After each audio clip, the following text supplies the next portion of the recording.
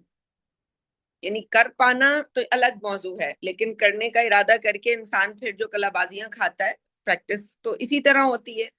ایسا تو نہیں ہوتا کہ آپ نے پچھلے جنم میں سیکھ لیا تھا تو اس جنم میں آپ نے نہیں، ابھی آپ جب پریکٹیکل کرنا شروع کرتے ہیں تو آپ کو جو چیلنجز آتے ہیں، آپ کی مسائل ہوتے ہیں، تو وہاں پہ ہی اتنا ایشو ہو جاتا ہے ان بچوں کے لیے جو یہ دیکھتے ہیں کہ کماتا تو باپ ہے، پیسے لے کے گھر میں آتا ہے باپ، ساری مزے کرواتا ہے باپ، فلمیں دکھانے وہ لے کے جا رہا ہے، تحفے وہ لے کر آ رہا ہے، اور جی پھر اس بندے کے ٹور ہی الگ ہوتے ہیں جس کے پاس پیسہ آ جاتا ہے۔ وہ بندر کی مثال نہیں، وہ بندر والا تماشا کروانے لاتا تھا بندر کو، تو وہ سسرال جا رہا ہے تو وہ کس طرح چلتا تھا، تو جب انسان کے پاس کچھ ہوتا ہے تو وہ والی چال انسان کی۔ تو وہ جو اگر بیگم ایسی ہیں کہ جو اسلام کو پریکٹس کرنا چاہتی ہیں، تو وہ جو بچے ہیں یہ سائلنٹ میجورٹی انہیں سمجھ لیں، تو یہ کیا ان کو کیا جو ہے وہ اس سے تصور ملے گا یا کیا ان کا کہ یہ کوئی جو ہے اسلام کے اندر کوئی ایسی، ورنہ تو اگر ہمارا یہ باپ ماں کے ساتھ جو بھی زیادتی کر رہا ہے تو اس کے تو ہاتھ ٹوٹ جانے چاہیے، تو اللہ تعالیٰ یوں نہیں کرتا کہ ہر روز ہاتھ توڑتا رہے، تو پھر تو نہ کسی امتحان لینے والے کے امتحان میں مزہ آئے گا، اور نہ امتحان دینے والے کے جو ہے اس کی کارکردگی کا پتہ چلے گا۔ تو پتہ ان تمام چیزوں سے کب چلتا ہے کہ جب انسان اس آزمائش میں بہت زیادہ دور تک جا کے اپنے امتحان کو دیتا ہے، اور اللہ تعالیٰ بھی یہ دیکھ لیتا ہے کہ بندے کے پاس کچھ بھی نہیں بچا۔ تو یہ جو ایک عام تصور سامنے آتا ہے کہ جب کسی کی مدد کوئی غیر مرئی طریقے سے نہیں ہو رہی ہوتی اور وہ بندہ جو ہے دنیا میں نیچے سے نیچے جا رہا ہوتا ہے، تو اس کو دیکھ کر کسی کو بھی یہ نہیں لگتا کہ یہ کوئی خدائی دین ہے، یعنی اگر کوئی اللہ جسے ہم تصور میں اللہ کہتے ہیں، مسلمان دوسرے لوگ تو یہی سمجھتے ہیں، تو یہ اللہ ان کی مدد کیوں نہیں کرتا؟ تو اس طرح کی عام ذہن جو ہے یہ بنتا ہے۔ تو یہ ایک سب سے بڑا تو شیطان نے یہ کھیل کھیلا کہ مسلمانوں کو اس طرح سے پوری دنیا میں کمزور کر کے، آدھی دنیا تو اس نے جیت لی اس پورے طریقہ کار سے اپنے، آدھی جو ہے وہ اس طرح کی ہے کہ سمجھ لیں کہ وہ انہوں نے جب پریکٹس کر کے، پریکٹس کرنا مشکل ہے، فجر کی نماز کے لیے اٹھنا مشکل ہے، گناہوں سے بچنا، انسان کا کوئی گناہ کرنے کا دل کر رہا ہے، یعنی کوئی بھی کام کرنے کا دل کر رہا ہے تو یہ گناہ ثواب یہ کہانیاں چھوڑ دے انسان، بس انسان آگے بڑھے، کام کرے۔ تو خیر، تو ہم جو بات یہ کر رہے تھے کہ یہ جو دنیا ہے، یہ اکثر میں یہ بات کہہ رہی ہوتی ہوں کہ یہ شیطان کی دنیا ہے، اور ایک ایسی دنیا ہے جس کے اندر آنے والا ہر علم، یعنی وہ وہیں سے ہو کے آتا ہے۔ اب بندہ کوئی عالم ہے وہ کہے گا، میری کئی دفعہ ایسے لوگوں سے ملاقات ہوئی کہ آج کل تو بہت گہری نظر کی ضرورت ہوتی ہے کہ جی بتائیں گے کہ جی میں نے ایک استخارہ کیا، اب بہت بڑی کوئی شخصیت ہیں، استخارہ کیا، استخارہ کر کے فلاں فلاں میں نے خواب دیکھا۔ اب وہ خواب سن کے انسان کو واضح طور پر، ایک عقل مند انسان کو سمجھ آ جاتا ہے کہ یہ شیطان کی جو ہے یہ آپس میں، جیسے ہم نے پچھلا جو تلبیس ابلیس کے اندر ہم نے جو پڑھا کہ جو پہلا باب انہوں نے باندھا وہ تھا اہل سنت کا والجماعت کا، کہ نبی اکرم صلی اللہ علیہ وسلم کی سنتوں پہ رہنے والا بندہ۔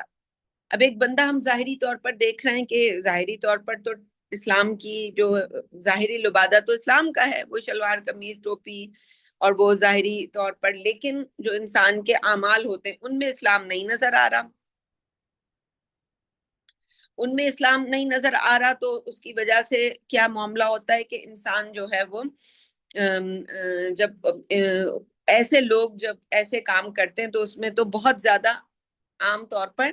وہ کہا جاتا ہے نا کہ اگر آپ استخارہ کریں اور استخارہ کر کے فرض کریں کہ کسی بچی کی شادی کے لیے والدین نے استخارہ کیا اور اس میں انہوں نے آگ دیکھی ہے، کالا رنگ دیکھا ہے، کوئی چڑیل دیکھی ہے، کوئی جن دیکھا ہے، تو اس کا مطلب یہ نہیں ہے کہ جی آپ کے استخارے کا یہ جواب ہے، مطلب یہ ہے کہ اب آپ یہ شیطان، سمپل بات ہے، سمجھ آ گئی ہے کہ ایک برا خواب شیطان نے آپ کو دکھایا اور آپ کو اس ہدایت کا جو وہ ہے پہلو وہاں تک، اسی لیے صحیح طریقہ یہی ہوتا ہے کہ انسان خواب کا نہ تو انتظار کرے اور نہ ہی خواب کی جستجو کرے کہ جی اب میں بس سوتا ہوں اور خواب دیکھوں گا، بلکہ وہ خواب دیکھے گا، یہ پلاننگ ہوگی تو پھر تو شیطان نے آپ کی پلاننگ کو پکا پکا رنگ دینا ہے. پھر تو وہ چاہے گا کہ آپ کو دودھ کو جو ہے وہ پانی کر کے دکھائے اور پانی کو لسی کر کے دکھائے، پھر تو اس کا یہ کام ہے، وہ یہ کر کے دکھاتا ہے. تو طریقہ یہی ہے کہ انسان اس کے بعد بس اگر کوئی چیز نظر آئے بھی تو وہ جو خواب کو زائل کرنے کا طریقہ ہے اس کو انسان کر لے، اور اس کے بعد اپنا ذاتی جو ہے اس کے اوپر غور کرتا رہے کہ یہ کام جو ہمارے پاس سمجھ لیں ریزننگ کا جو علم ہے انسان کے پاس، اس ریزننگ کے علم سے اپنے لیے ریزن بنائے صحیح اور غلط، کہ کرنا چاہیے نہیں کرنا چاہیے، صحیح ہے یا غلط ہے، اور پھر اس کے بعد سوچتا رہے. اس دوران میں استخارہ بھی پڑھتا رہے، اللہ سے مدد مانگتا رہے. استخارہ کہتے ہی خیر کو طلب کرنے کو ہے، طلب کرنے کے لیے آتا ہے عربی زبان میں، اور خا یا را یعنی استخارہ یعنی وہ الف جو ہے وہ یا کی بدلی ہوئی شکل ہے، تو اسی لیے وہ آتا ہے استخیرو کا بھی علمی کا واستقدرو کا بھی قدرتی کا. تو میں تیرے قدرت سے وہ سوال کرتا ہوں کہ مجھے تو علم نہیں ہے اور تجھے سارا علم ہے. تو پھر اس کے بعد انسان جس چیز پر فَإِذَا عَزَمْتَ فَتَوَكَّلْ عَلَى اللَّهِ، جب اس کو پورا پورا عزم ہو جائے کسی بارے میں، پھر اللہ پہ توکل کرے. پھر اس کے نتیجے میں اسے آگ میں ڈالا جائے، اسے پانی میں ڈالا جائے، اسے دودھ پلایا جائے، لسی پلائی جائے، کچھ کیا جائے، بس اس نے اسی جو ہے اللہ پہ توکل کر کے اپنا جو کوشش وہ کر سکتا تھا اس نے کیا، اور باقی اس نے اللہ پہ چھوڑ دیا. تو یہ اتنا زیادہ شیطان کی جو انٹرفیرنس ہے وہ ہماری زندگیوں میں اتنی زیادہ ہے کہ علوم تو کیا کہ ہم وہ ہمارے ذہن میں آنے والا حلق خیال، ہمارے دل میں آنے والی ہر بات، اس میں 100% چانس اسی کا ہوتا ہے کہ وہ شیطان کی طرف سے ہو. میرا خود ذاتی یہ طریقہ ہے، سالوں سے اللہ تعالیٰ کا بہت احسان ہے، بہت احسان ہے، بہت احسان ہے. مجھے لگتا ہے جب میں اپنی شخصیت کی طرف دیکھتی ہوں تو دنیا کی سب سے بڑی گنہگار شاید میں ہی ہوں، کہ آسمان جو ہے وہ بس میرے اوپر پھٹنے کو ہے کہ میرے اوپر پھٹ جائے اور زمین جو ہے وہ مجھے اپنے اندر لے لے. لیکن یہ اللہ کا ہمیشہ بہت احسان رہا کہ بہت کبھی میرا ارادہ ہے اپنے خوابوں پر ایک کتاب، جیسے ابن سیرین نے کتاب لکھی. اب یہ دیکھیں میرا اسٹیٹمنٹ 1000 مرتبہ میں یہ اسٹیٹمنٹ دے چکی ہوں کہ مجھے ایک کتاب لکھنی ہے. فرض کرے میں مر جاتی ہوں، کتاب نہیں لکھتی، ٹائم ہی نہیں ملا، یا ٹائم ملا توفیق نہیں ہوئی، کہ میں ابھی سمجھتی نہیں تھی کہ ابھی تو کتاب لکھوں گی تو ابھی کتنے 25-30 خواب ہی ہوں گے زیادہ سے زیادہ، ابھی ذرا اور چلو زندگی گزار لیتے ہیں اور جمع ہو جائے پونجی کچھ. تو وہ جو جیسے ابن سیرین کی کتاب کے بارے میں بھی آتا ہے نا کہ ایک رائے یہ ہے کہ یہ شیطان نے آ کے لکھوائی ہے یہ کتاب، یہ لکھی ہے کسی، یہ ان کی ذاتی کتاب نہیں ہے. تو ہو سکتا ہے یہ کرے شیطان کہ میرا اسٹیٹمنٹ لوگوں کے پاس ہے کہ میں لکھوں گی اور میں نے لکھی، اس کے درمیان جو گیپ ہے اس کو شیطان فل کر دے گا اور وہ عام کر دے گا کتاب میں، اور مجھے پتہ بھی نہیں، ہو سکتا ہے کوئی کتاب آلریڈی مارکیٹ میں ہو میرے نام سے، میرے خوابوں کے نام سے، لیکن ابھی تک تو میں نے نہیں لکھی. اب یہ بات تو چند لوگ سن رہے ہوں گے. تو یہ شیطان کا یہ طریقہ اس حد تک اس کی جو ہے وہ ہماری زندگیوں میں جو انٹرفیرنس ہے یہاں تک ہے. تو میرا ایک طریقہ کہ جب بھی میں کوئی خواب دیکھتی کسی اہم موقع پر، مجھے کوئی ایسی لگتا، ایک تو نمبر ایک خواب میں دیکھ لیتی ہوں بہت ہی ایکیوریٹ، جس کے اندر کہنا چاہیے کہ وہ 100% جو ہے وہ جب ٹائم اور اسپیس کے ورلڈ میں وہ آگے بڑھتا ہے خواب تو وہ 100% ویسے ہی ثابت ہوتا ہے جیسے میں نے دیکھا تھا، یعنی اس کی جو انٹرپریٹیشن میں جب آتا ہے. لیکن کیونکہ جس وقت ہم دیکھتے ہیں اس وقت ہمیں ایک تو ٹائم کا نہیں پتا ہوتا کہ یہ کب ہوگا، دوسرا یہ ہے کہ اس کی انٹرپریٹیشن اس وقت سمجھ ہی نہیں آتی. یہ میرے ساتھ مسئلہ ہے. ہو سکتا ہے آگے زندگی میں بڑھنے سے اللہ تعالیٰ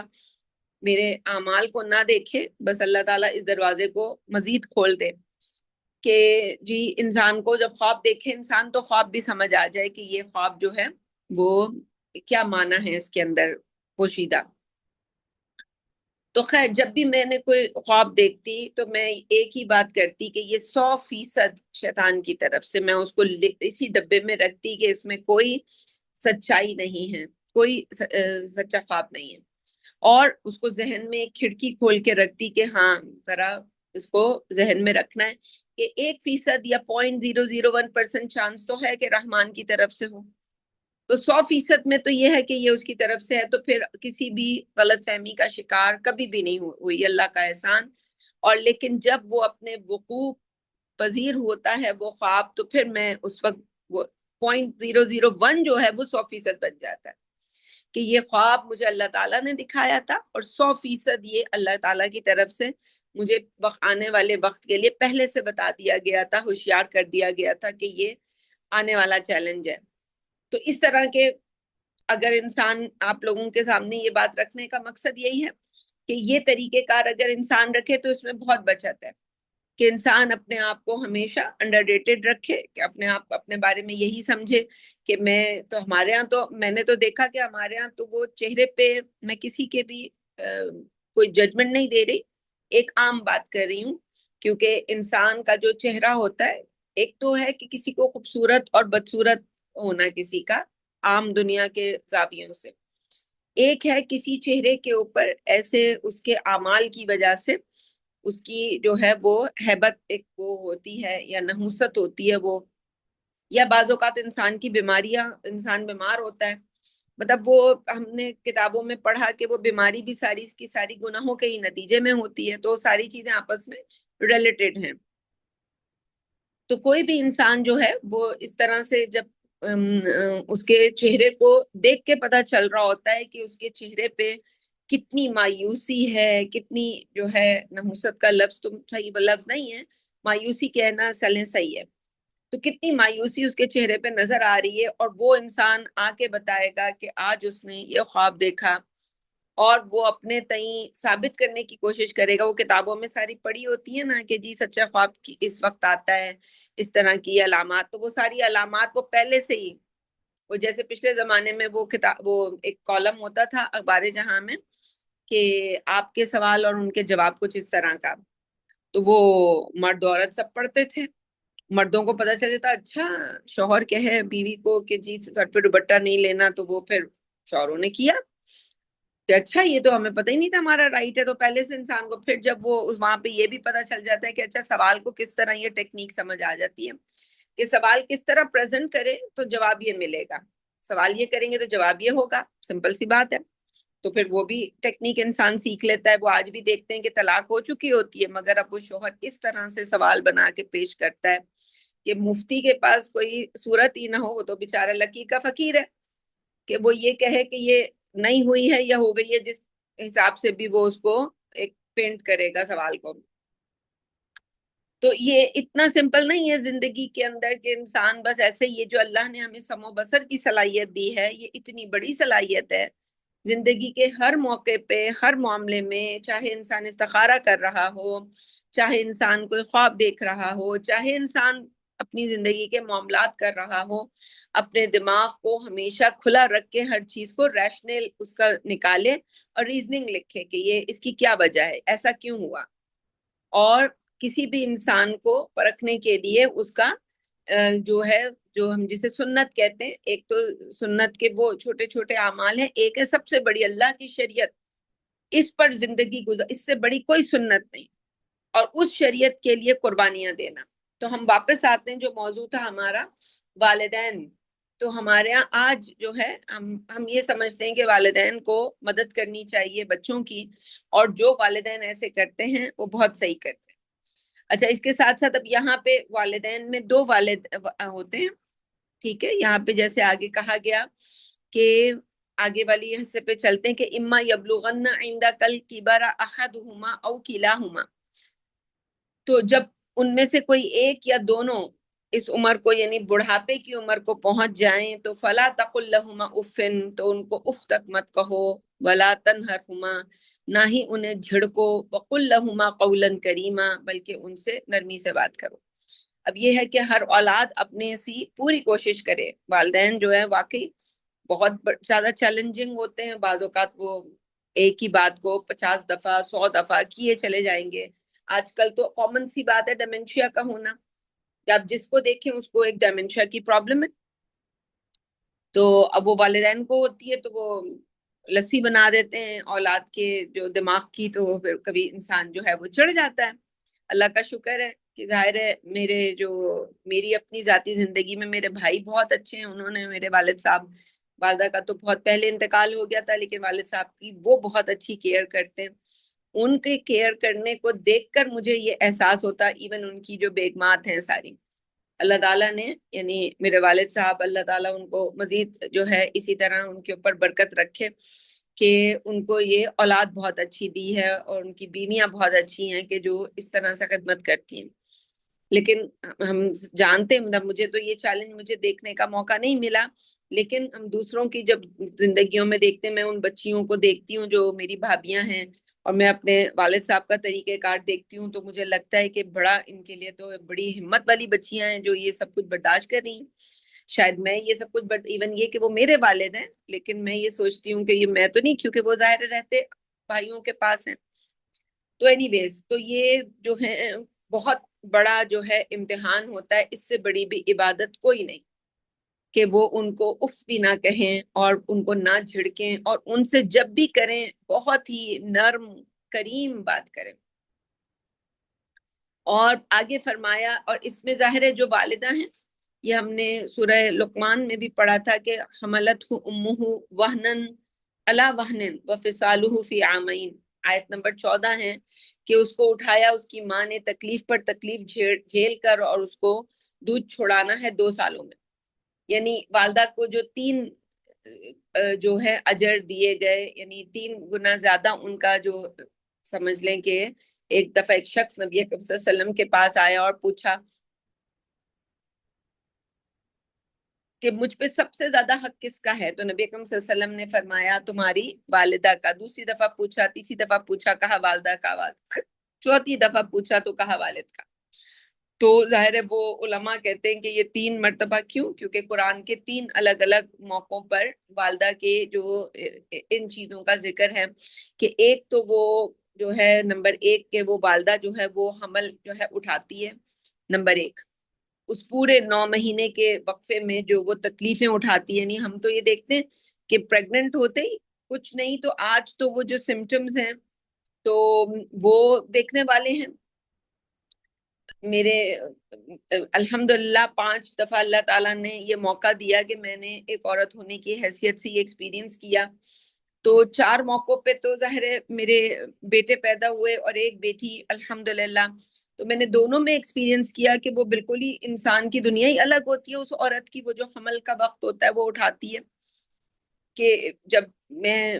اپنے بیٹوں سے جب بھی میرے یہ معاملہ رہا حمل کا، تو اس میں یہ معاملہ رہا کہ جی خوب ہر چیز کھانے کا دل کر رہا ہے، یعنی کھا کھا کے انسان پاگل ہو جائے. یعنی ایک کریونگ ہے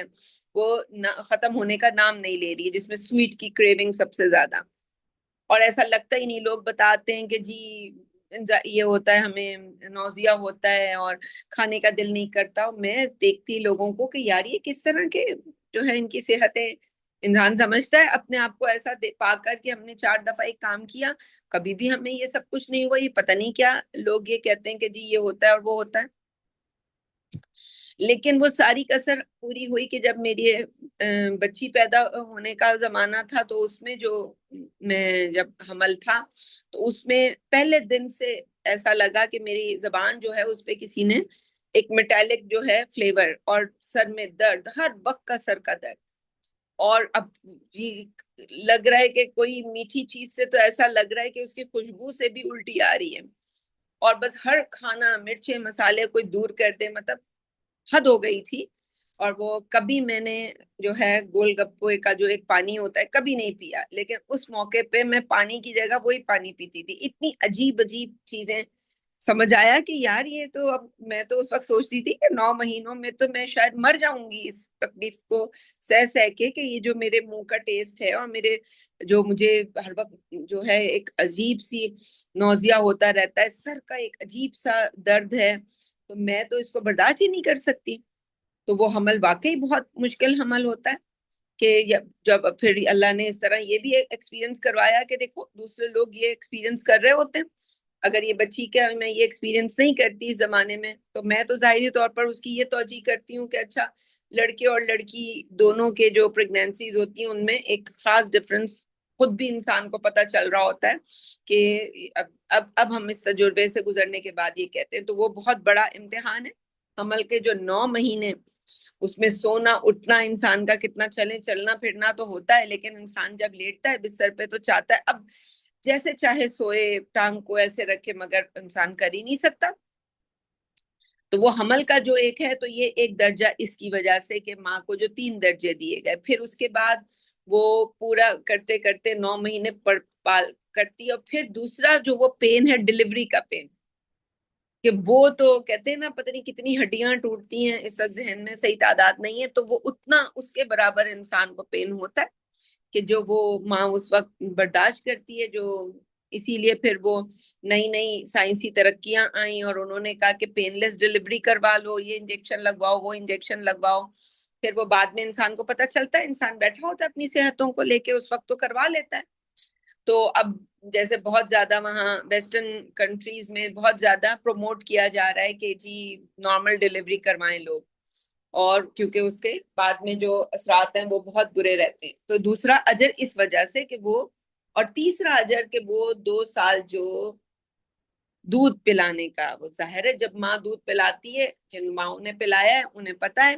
کہ وہ کیا وقت ہوتا ہے. بچہ تو 1 منٹ کے لیے نہیں چھوڑتا، وہ بس میں بیٹھی ہے، وہ رکشے میں بیٹھی ہے، وہ مجمع میں بیٹھی ہے، وہ ایک ڈبے میں بیٹھ کے تو زندگی نہیں گزار سکتی 2 سال. تو سب سے بڑی جو کوفت ہے، چلے اپنے گھر میں بیڈ روم میں وہ پلا رہی ہے کوئی بات نہیں، مگر وہ جی کہیں بھی ہے بس بچہ کہے گا مجھے پینے کو دو. اب وہاں ارد گرد لوگ ہیں، انسان کو شرم آتی ہے. پہلا بچہ ہو تو انسان کو زیادہ شرم آتی ہے، یعنی ابھی اس کے لیے نیا نیا ہوتا ہے. وہ تو پھر جب انسان کے بہت سے بچے ہو جاتے ہیں تو وہ ایک طرح سے انسان تھوڑا ایکسپرٹ بھی ہو جاتا ہے، اس کی شرم بھی تھوڑی کم ہو جاتی ہے، لیکن حفاظت تو پھر بھی کرنی پڑتی ہے انسان کو پردے کی. تو یہ جو اتنی مشقت عورت اٹھاتی ہے، اس مشقت پر یہ 3 درجے عورت کو اس لیے دیے گئے، یعنی ماں کے لیے، کہ اس نے جی آپ کو 3 مختلف اسٹیجز میں اس بچے کو جو ہے وہ اس جگہ تک پہنچایا کہ اب وہ روٹی کھانے والا، اب وہ ماں نہ بھی ہو تو بچے کی وہ اپنا کام کر چکی. اگر وہ یہاں تک اس نے، اب اس میں ظاہر ہے ہم ان بہنوں کو لکی کہیں گے کہ جو دودھ کہتی ہیں اترتا نہیں ہے، نہیں پلاتی، تو خیر اجر کے حساب سے تو ان کا اجر جیسے شریعت نے بتایا ہے اجر ویسے ہی ہوگا. تو یہ انسان جو ہے ہم دیکھتے ہیں کہ والدین جو ہیں وہ واقعی، اور پھر اس کے بعد باپ جو ہے وہ کس طرح کما کے لاتا ہے کہیں سے بھی، یعنی لیکن اگر کسی کی ماں فرض کر لیں کہ اس نے یہ جو 2 سٹیپس ہیں یہ تو ہر ماں کرتی ہے، حمل کو اٹھانا اور اس کی ڈلیوری، اس میں تو اولاد کو کچھ نہیں پتا ہوتا، لیکن اس کو دودھ پلانا، پھر اس کے بعد جو اس کی بنیادی 2 سال تک اس میں سے دودھ نہیں پلایا جاتا، اس کے ڈائپرز چینج کرنا، اس کی وجہ سے نیند کا خراب ہونا، تو ماں بہت مشکل وقت اٹھاتی ہے. اور اگر ماں نے نہ اٹھایا ہو، جس کو اولاد جو ہے وہ لکھ پڑھ سکتی ہے، سمجھ سکتی ہے کہ میری ماں نے یہ کیا ہے، تب بھی اس کا حق جو ہے اپنی جگہ پہ مسلم رہے گا. یہ نل اینڈ وائٹ اس طرح نہیں ہوگا کہ بندے یہ ڈیسائیڈ کریں گے، اللہ تعالیٰ نے ڈیسائیڈ کر لیا، کیونکہ قرآن کے اندر حکمت ہے. تو اس لیے حکمت کی وجہ سے ہمیں ہر بات کی حکمت بتا دی جاتی ہے کہ اس کام کی یہ حکمت ہے. لیکن اس کا مطلب یہ نہیں ہوتا کہ اگر وہاں پہ کہیں پلس ہو جائے تو آپ نے مائنس کرنا، یوں نہیں ہے، ٹھیک ہے. تو یہ بات ہم ذہن میں رکھیں کہ اس میں والدہ کا جو حق ہے وہ اللہ تعالیٰ نے 3 گنا زیادہ رکھا ہے. اور پھر آگے فرمایا گیا کہ وَخْفِضْ لَهُمَا جَنَاحَ الذُّلِّ مِنَ الرَّحْمَةِ وَقُلْ رَبِّ ارْحَمْهُمَا كَمَا رَبَّيَانِي صَغِيرًا. اب دیکھیں کتنا اولاد کو کتنی تاکیدیں کی جا رہی ہیں، کہ پہلے ان کو یہ تاکید کی کہ بھئی اللہ کے کا یہی کہنا کافی ہے کہ وَبِالْوَالِدَيْنِ إِحْسَانًا، یعنی عربی زبان میں یہ جو ترکیب ہے، جو جسے ترجمے میں تو ہم کہتے ہیں کہ والدین کے ساتھ احسان کرو، یعنی احسنو،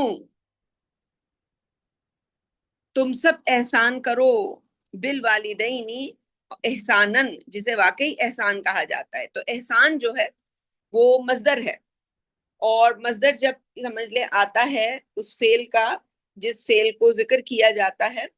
تو اس سے مراد ہوتی ہے، یعنی عربی زبان میں ہم یوں کہتے ہیں کہ تاکید کے لیے یہ کیا جا رہا ہے، جس فعل کا ذکر ہو رہا ہے یعنی مراد وہی فعل ہے. تو یعنی جسے احسان کہتے ہیں وہی اسی کی بات ہو رہی ہے. کوئی ایسے نہیں ہے کہ بس آپ نے بس کچھ سمجھ لیا اور کسی نے کچھ اور سمجھ لیا. تو مختصر کر کے بات کو رکھا گیا ہے کہ بات جو ہے دو لفظوں میں سمجھا دی گئی اور فعل کو حذف کر دیا گیا یہاں سے. اور جو اس کا مفعول ہے وہ بتا رہا ہے ہمیں، مفعول مطلق کہلاتا ہے یہ. تو مفعول مطلق جو ہے یہ بتا رہا ہے کہ یہاں پہ فعل تھا. اور یہ جیسے وکلم اللہ موسیٰ تکلیما. وکلم کلم یکلم تکلیمن، اور تکلیمن اس کا مصدر آخر میں آیا ہے اور ہم وقف کرتے ہیں اس لیے تکلیمہ پڑھتے ہیں. تو اللہ نے تو کلام کیا موسیٰ علیہ السلام سے جیسے کہ کلام کیا جاتا ہے. وہاں حذف نہیں کیا گیا، یہاں پہ حذف ہے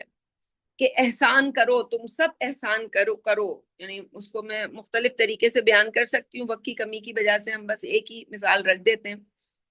اور کس کے ساتھ؟ والدین کے ساتھ.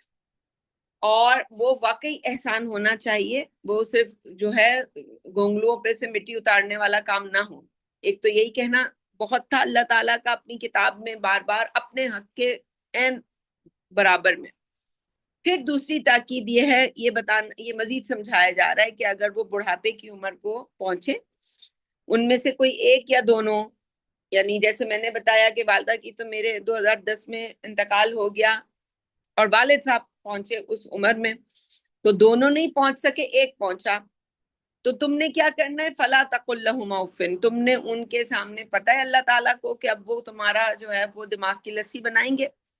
تو تم نے اف بھی نہیں کہنا. یہ اس لیے کہا جا رہا ہے، یہ اس لیے نہیں کہا جا رہا کہ جی وہ تو بہت اچھے ہوں گے اور بس تم نے جو بس جیسے بچے کہتے ہیں نا کیا ہے کیوں میں کروں، چھوڑ دیں بس آپ اپنے کام سے کام رکھیں. یعنی کوئی بھی ایسا جملہ، کوئی بھی ایسی بات جو اف کے برابر ہو، جس طرح انسان کسی سے چڑ کے کچھ کہتا ہے تو وہ نہیں کہنا. اور پھر مزید اس پہ تاکید یہ ہے کہ نہ ہی ان کو تم جھڑکو، یعنی منع کرو، نہر کسی ایسی چیز کے لیے وقل لہما، بلکہ تم ان سے کہو اچھی بات. تمہیں غصہ بھی آ رہا ہو تو لفظ تمہارے کریم، بہت ہی نرم طریقہ ہونا چاہیے تمہارا. تمہارے والدین جب بوڑھے ہوتے ہیں تو وہ جھک جاتی ہے ان کی کمر، تم چلو گے تیز تیز، وہ چلیں گے ہلکے ہلکے.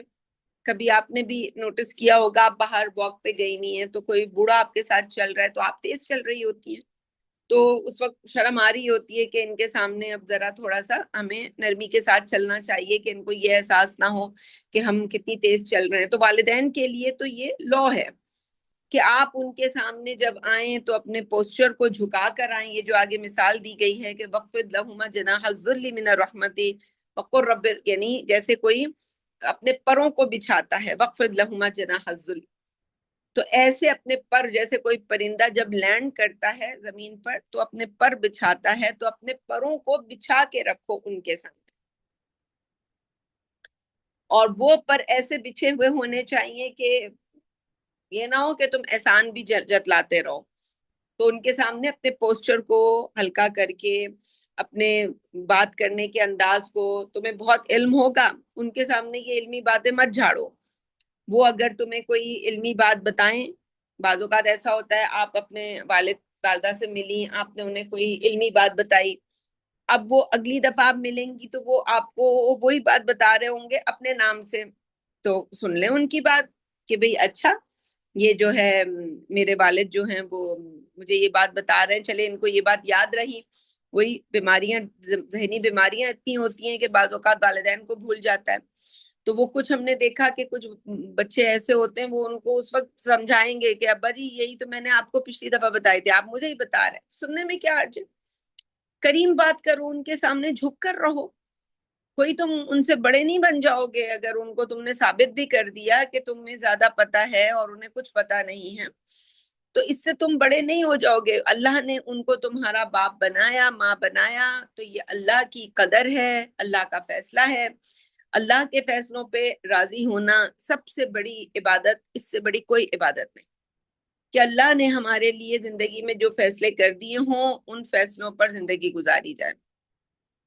وَقُلْ لَهُمَا قَوْلًا كَرِيمًا وَاخْفِضْ لَهُمَا جَنَاحَ الذُّلِّ مِنَ الرَّحْمَةِ، اور پھر یہاں تک بھی نہیں کہا،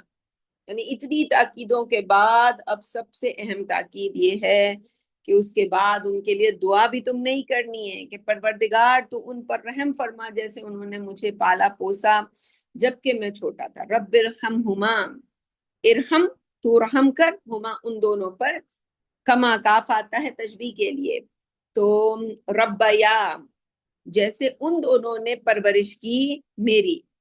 نون نون وقایا ہے اور یا ہے صغیرن، اس حال میں یہ حال ہے میرا، یعنی یا متکلم کا حال ہے، یعنی جو میں کہہ رہی ہوں کہ میرا، جس طرح سے انہوں نے، میں چھوٹا تھا، چھوٹی تھی،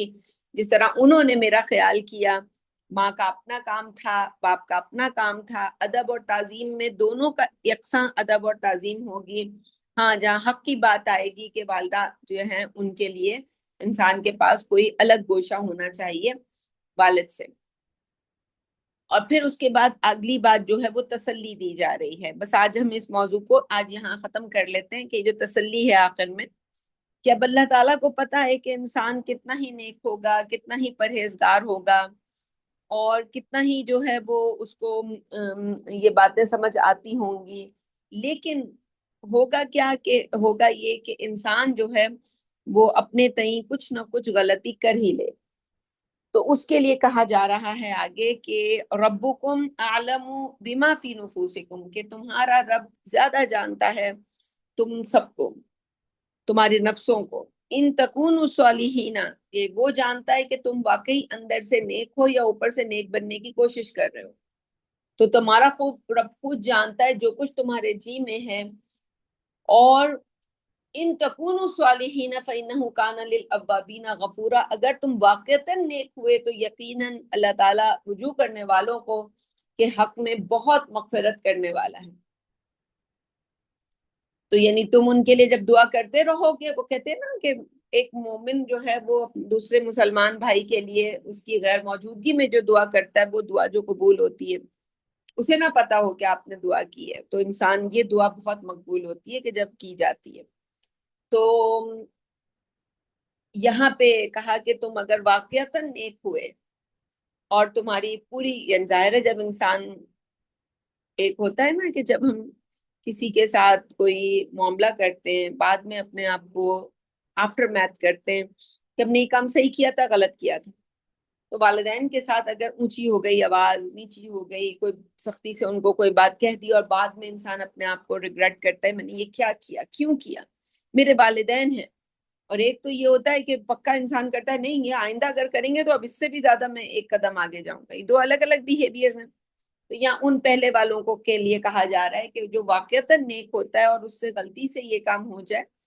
اور وہ رجوع کرتا ہے تو اللہ تعالیٰ جو ہے بہت معاف کرنے والا ہے، اللہ ان کی بھی غلطیوں کو معاف کرے گا اور اللہ تمہاری غلطیوں کو بھی معاف کرے گا۔ اور اب اگلا موضوع جو ہے وہ رشتہ داروں کے اور مساکین کے بارے میں ہے، تو اس کو بھی ہم دیکھ لیتے ہیں، چھوٹی سی بات ہے، ظاہر والدین کے لیے بات سمجھ آ گئی ہے تو وہ بات بھی سمجھنا بہت مشکل نہیں ہے۔ یہ فرمایا کہ وآتی ذی القربى حقہ والمسکین وابن السبیل، تو یہ تیسرے نقطے کا یہاں پہ ذکر ہے، پہلا اللہ تعالیٰ کا حق، دوسرا والدین کا، اور اب عزیز و اقارب جو رشتہ دار ہیں تو اس کا حق ادا کرو، اور رشتہ دار اور مسافر کو بھی اپنے مال میں سے دو۔ تو یہ جو ہمارا مال ہے وہ کس کام پہ استعمال ہو، وہ صرف اللہ نے اس لیے نہیں ہے کہ وہ صرف میرا ہی ہے، مجھے تلاش کرنا ہے کہ اللہ نے میرے مال میں کس کس کا حق رکھا ہے اور اس کو جا کر میں وہ اس کا حق جو ہے وہ پہنچاؤں۔ جیسے کہ آتا ہے الاقرب فالاقربین، عربی زبان کا یہ ایک بڑا اچھا محاورہ ہے، الف کے ساتھ یعنی حمزہ کے ساتھ، الاقرب فالاقربی، جو جتنا قریب ہوگا اس کا حق اتنا زیادہ ہوگا، اور اس کو پھر عین کے ساتھ بھی پڑھا جاتا ہے کہ الاقرب فالاقربی، کہ جو جتنا زیادہ، یعنی وہ بچھو کا ٹنگ ہے کہ جو جتنا زیادہ قریب ہوتا ہے وہ اتنا ہی زیادہ، تو یہاں ہم نیگیٹو معنی میں نہیں پڑھ رہے، تو یہ دو الگ الگ ہے. یہاں پہ جو جتنا قریب ہے، جتنا اقرب ہے، اتنا ہی اقرب اس کا حق ہے آپ کی زندگی میں. مراد یہ ہے کہ جیسے اکثر لوگ یہ سوال کرتے ہیں کہ زکوٰۃ ہے، زکوٰۃ والدین کو دی جا سکتی ہے، بہن بھائیوں کو دی جا سکتی ہے. تو بھائی اگر وہ ضرورت مند ہیں اور آپ کے پاس ان کی مدد ہونا، تو یہ چاہیے کہ آپ جو ہیں اپنے مال میں سے ان کا حق سمجھ کے ان کی ہر ضرورت کو آپ پوری کر سکتے ہیں تو کریں، شرعی کوئی عذر نہ ہو تو. لیکن آپ کے پاس نہیں ہے مال، آپ واقعی مجبور ہیں، اللہ تو جانتا ہے نا آپ ڈنڈی مار کے کہاں چلا جائے گا انسان. تو اگر نہیں ہے تو پھر پہلا حق انہی کا بنتا ہے کہ انسان جو جتنا قریب ہے آپ کے پاس، چاہے وہ جو زکوٰۃ کا مال ہو، صدقات ہوں، یا کوئی اور ایسا مال ہو. ہمارے یہاں تو اب علماء یہاں تک کہتے ہیں کہ بھئی ہم جیسے بہت سے لوگ جو ہیں وہ بہت سے ایسے صدقات کرتے ہیں کہ ان سے، یعنی اب تو اتنی اجازت دے دی گئی ہے، دنیا میں اتنی پریشانیاں ہیں کہ اس کام کو اس طرح بھی کیا جا سکتا ہے. تو آپ کے جو مسکین ہیں، مجبور ہیں، یتیم ہیں، ان میں مسافر ہیں، ان سب کا حق ہے مال کے اندر. تو انسان دیکھے کہ اب میرا پڑوسی ہے تو اس کا زیادہ حق بنتا ہے بنسبت اس کے کہ کوئی دور ہے. اسی طرح سے یہ بات بھی ایک بڑی اچھی ہے جو میں نے ابھی کچھ دن پہلے سوشل میڈیا پہ ایکس پہ پڑھی تھی، جو ایک ٹرینڈ چلا تھا، اس پہ لوگ بات کر رہے تھے. یہاں پہ میں اس کو بھی ذکر کر دیتی ہوں کہ جیسے ایک تو وہ بھکاری ہوتا ہے کہ جو آپ سے بھیک مانگتا ہے، بس اس کی کوئی اور. اب وہ نئے بھکاریوں کا طریقہ ہم نے دیکھا. میں ابھی یہاں اسلام آباد میں ہوں تو میں اکثر یہ یہاں قریب میں ہمارے گیگا مال ہے، تو میں وہاں جاتی ہوں تو رستے میں دیکھتی ہوں کہ وہ جی ہیں تو وہ فقیر، لیکن انہوں نے ہاتھ میں کوئی ایسے ہی الٹی پلٹی سے کوئی دستانے، کوئی موزے کچھ پکڑ لیا ہے کہ اب یہ کہ یہ لوگ کہتے ہیں نا کہ بھئی بندے کو کوئی کام کرتا ہو بندہ، تو یہ اس کی ایک فراڈ کی شکل ہے کہ انسان نے بس لوگوں کو فراڈ دینے کے لیے کہ کچھ بیچ رہا ہے تو وہ لے لیا. لیکن خیر انسان اگر ان سے کچھ خریدنا چاہے تو بے ہو جاتی ہے، بے کا کوئی مسئلہ نہیں ہے، خرید و فروخت کی جا سکتی ہے. لیکن جیسے آپ کسی رکشے میں بیٹھے، کسی ٹیکسی میں بیٹھے، اب وہ ہم نے نوٹس کیا کہ وہ یہاں پہ ان ڈرائیو کا معاملہ ہے کہ آپ ان ڈرائیو کی ایپ سے جب ٹیکسی کو بک کرواتے ہیں، ایک بس سٹینڈ ہے یہاں پہ فیض آباد میں کہلاتا ہے، وہاں سے جہاں میری رہائش ہے وہاں تک آنے کے اگر آپ نارمل ٹیکسی کریں گے تو 2,000 سے کم نہیں لیتے وہ. لیکن اگر آپ ان ڈرائیو کرتے ہیں تو وہ 1,000-1,200 کے اندر. اب اتنا فرق پڑتا ہے، انسان کو سمجھ نہیں آتا. وہ بس ایک ان ڈرائیو کا جو ایک بزنس ہے اس میں انہوں نے اس طرح رکھا ہوا ہے کہ یہ ایک طریقہ کار ہے. وہ لوگ کہتے ہیں کہ بھئی یہ تو پوری نہیں ہوتی، اور کچھ لوگ ظاہر ہے کچھ تھوڑا بہت اپنا بھی رکھتے ہیں. تو یہ وہ جائز جگہ ہے کہ اگر انسان کو صدقہ کرنا ہے مال، کسی نے واقعی آپ سے کچھ کم لے لیے ہیں، میں ایسے تو ایسے لوگ بہت کم ملتے ہیں لیکن ہو جاتے ہیں کبھی. مجھے ایک دفعہ کچھ دن پہلے ایک ٹیکسی ڈرائیور ملا، اس نے بڑا، میں ان کو مشکل، میرا دن کا پورے دن کا سفر تھا تو میں نے ان سے 2-3 رائڈز کو بک کیا. انہوں نے مجھے بالکل معقول، سنتے ہی مجھے لگا کہ یس، کہ یہ تو بڑا اچھا بندہ مل گیا ہے مجھے. اور پھر جو ہے وہ ایسے بندے کے لیے کیا ہے کہ انسان جو ہے وہ کچھ صدقہ کرنا ہے، اس نے اسی بندے کو کچھ زیادہ دے دے کہ کیونکہ یہ محنت کر کے کما رہا ہے. اور اب آپ نے صدقہ کرنا ہے تو وہ جو فقیر کو دیکھ کے آپ کو جو دل میں جو ایک فیلنگ آئے گی، وہ فیلنگ شیطانی فیلنگ ہے کہ آپ نے کوئی نیک کام کیا. تو نیک کام کرنے کے لیے بہت ضروری ہے کہ انسان ان کو صحیح جگہ، یہ جو گداگری ہے اس کو ختم کیا جائے. لیکن خیر انسان، یہ الگ بحث ہے کہ کسی کی مدد کرنا چاہتا ہے. ہم تو یہاں پہ موٹی موٹی باتیں آپ کے سامنے رکھ دیتے ہیں. زندگی میں آپ کرنا کیا ہے وہ آپ نے خود ڈیسائیڈ کرنا ہے. ہر ایک کی زندگی ایک الگ جو ہے وہ سمجھ لیں کہ باکس میں ہوتی ہے، تو وہ آپ نے اپنے باکس کے حساب سے اپنی زندگی کو کرنا ہے. تو یہاں اگلا جو اللہ تعالیٰ کی طرف سے ہدایات ہیں وہ یہی ہیں کہ مال کو خرچ کرنا عزیز اقارب پر، ان کا حق ہے، یہ مسکینوں پر، رستے یعنی مسافر پر. اور اس کے ساتھ جو آخر میں بات کی گئی ہے کہ ولا تبذر تبذیرا، یہ بہت زبردست ہے. اس کے اوپر انشاءاللہ اگلے ہفتے بات کریں گے، یعنی نیکسٹ درس میں بات کریں گے، کیونکہ یہ طویل ہے، اس کو میں جلدی میں نہیں کرنا چاہتی. اب یہ آیت میں تو اس کے ساتھ ہی شامل ہے یعنی جو آپ فضول خرچی سمجھ لیں، تبذیر کی ممانعت جو ہے اس کے بارے میں انشاءاللہ گفتگو. اس میں نمود و نمائش بھی آتی ہے، اور جو ہے انسان دولت کو اپنی شان و شوکت کے لیے خرچ کرے، علل و تللو میں خرچ کرے، اور اس طرح کی بہت سی باتیں جو ہے اس میں آتی ہیں. انشاءاللہ اس کے اوپر اگلے ہفتے بات کریں گے کہ جو لوگ اپنے پاس جو پیسے ہوتے ہیں اس کو نمود و نمائش کے لیے جو اڑاتے ہیں. تو آج کے درس کو یہیں تک رکھتے ہیں. سبحانک اللہم و بحمدک نشہد ان لا الہ الا انت نستغفرک و نتوب الیک.